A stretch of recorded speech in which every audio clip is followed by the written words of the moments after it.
Hey, bonjour tout le monde, j'espère que vous allez bien. Bienvenue dans cette huitième vidéo dédiée à Python. On s'intéresse aujourd'hui au dictionnaire. Donc on avait vu les listes, les tuples, les sets. Donc les listes entre crochets, les tuples entre parenthèses, les sets entre accolades et les dictionnaires entre accolades mais de manière plus fournie.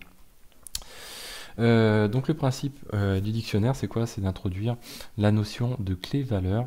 Donc on va voir ça ensemble. Alors, je suis pas parti au bon endroit, voilà. Ça se définit entre accolades comme les sets, sauf que on a à l'intérieur de ces accolades des clés-valeurs. Donc si on prend le principe qui est là, donc on peut faire voilà, comme ceci. On peut intégrer dans les dictionnaires, hop, on va le fermer.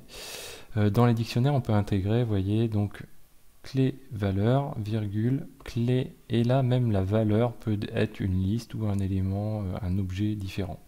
Donc là, si je fais un print de dictionnaire, hop, voilà, je sauvegarde, je lance ça, hop, là, voilà ce que ça donne. Donc j'ai bien un dictionnaire qui a été rentré. Le dictionnaire, on peut interroger une de ces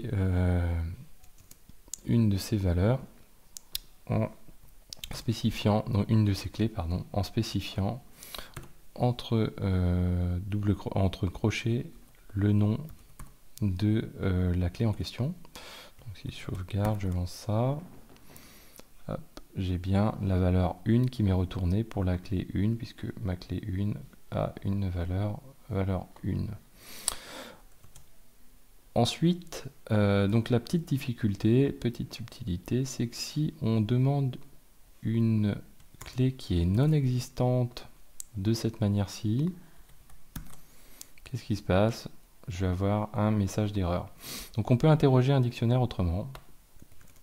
Donc si je fais un dictionnaire.get, entre parenthèses, le nom de la clé, donc clé 3 par exemple, qui n'existe pas, vous allez voir, hop, cette fois-ci, j'ai pas d'erreur, et là il me dit non tout simplement.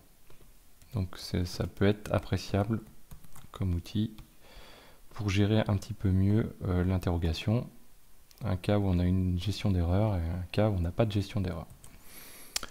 Qu'est-ce qu'on a encore sur les dictionnaires? Donc les dictionnaires, on peut modifier les valeurs simplement en faisant comme ceci. Hop. Donc pour modifier la valeur, comme ceci. Donc là, on modifie la clé 2. On va interroger pour la totalité. Hop.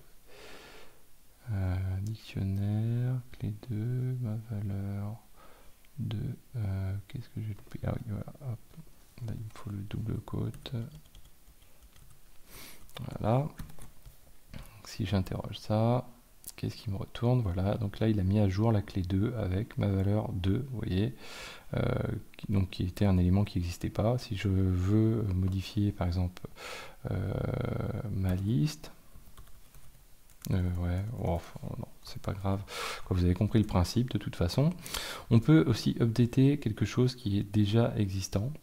Donc par exemple pour updater, hop, on va faire comme ceci. Hop, voilà. Donc on update et on peut faire modifier les clés valeurs ça va être les clés valeurs qu'on souhaite modifier, c'est-à-dire que les autres ne vont pas être modifiées.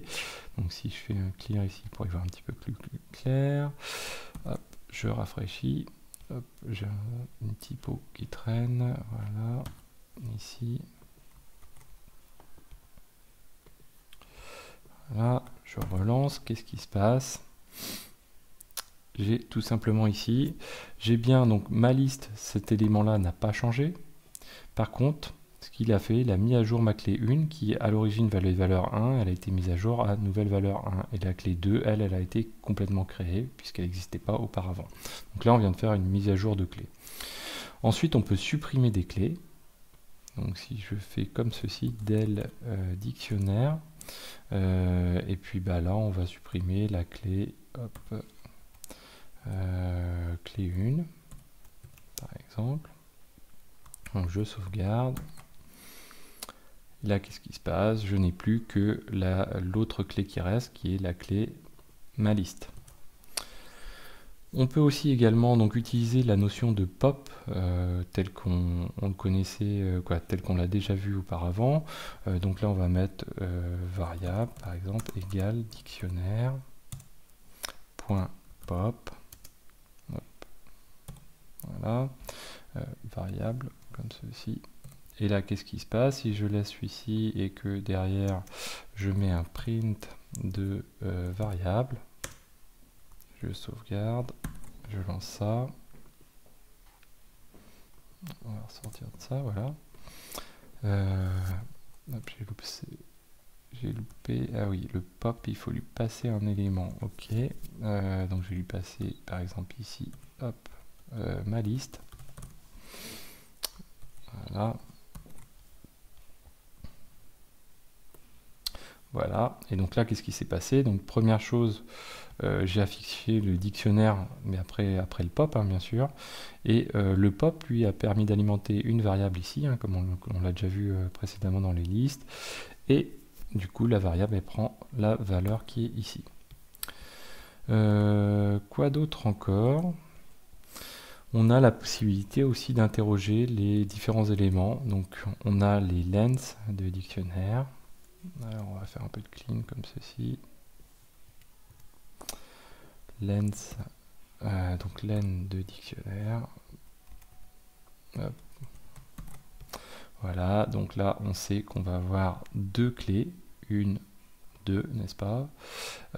Ensuite on peut interroger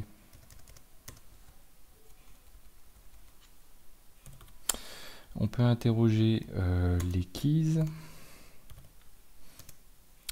Donc si je sauvegarde, je lance. Hop là. Keys, voilà. Donc en interrogeant les keys, ça nous permet de retourner uniquement les clés. On peut faire pareil avec les values.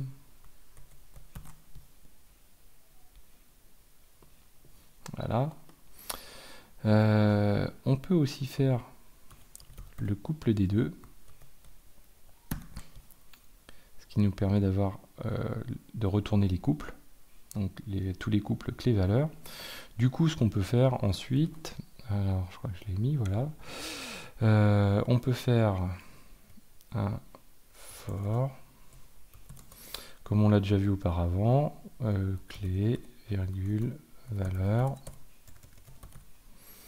in dictionnaire point items, toc, suivi de deux points, et là on va faire un print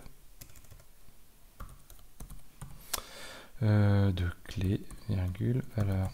Voilà. On sauvegarde.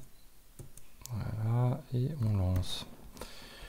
Du coup, ça nous permet de faire une itération. Vous avez vu, comme on l'a déjà fait auparavant, c'est-à-dire on l'avait fait avec enumerate. Et du coup, ça nous permet de récupérer des clés et des valeurs. Donc on a deux variables distinctes. Hein, donc derrière, on peut manipuler. Hein, si je fais un plus, toc, ici, hop, hop, comme ceci, et que je lance, du coup, on peut, voilà, on a vraiment bien deux variables différentes. Qu'est-ce qui s'est passé? Valeur, j'ai dû faire une typo quelque part. Clé plus ok, concatenate str. Ah oui, ok. C'est que j'ai pas que des str. Donc on peut faire comme ceci. Youp. Str. Hop, et voilà. Youp. Et du coup, je me retrouve bien. On va sortir de là, voilà. Vous voyez, c'est bien deux éléments différents. Pourquoi ça a posé problème? Tout simplement parce qu'ici, j'ai une liste. Donc lui, il a interprété la liste, donc il a fallu que je caste chaque élément pour pouvoir être tranquille. Donc voilà. Donc ça, c'était les dictionnaires. Manipulation assez facile, quelque chose de très pratique, souvent utilisé dans d'autres choses. On les utilise par exemple dans Ansible pour les gens qui qui utilisent un petit peu Ansible. Les dictionnaires sont quand même quelque chose d'assez courant, assez pratique. Voilà, donc j'espère que cette vidéo vous a plu. N'hésitez pas à la partager, à en parler autour de vous. N'hésitez pas à vous abonner pour ne pas manquer les prochaines vidéos. On commence tranquillement en Python. Et je vous dis à très bientôt sur Xavki.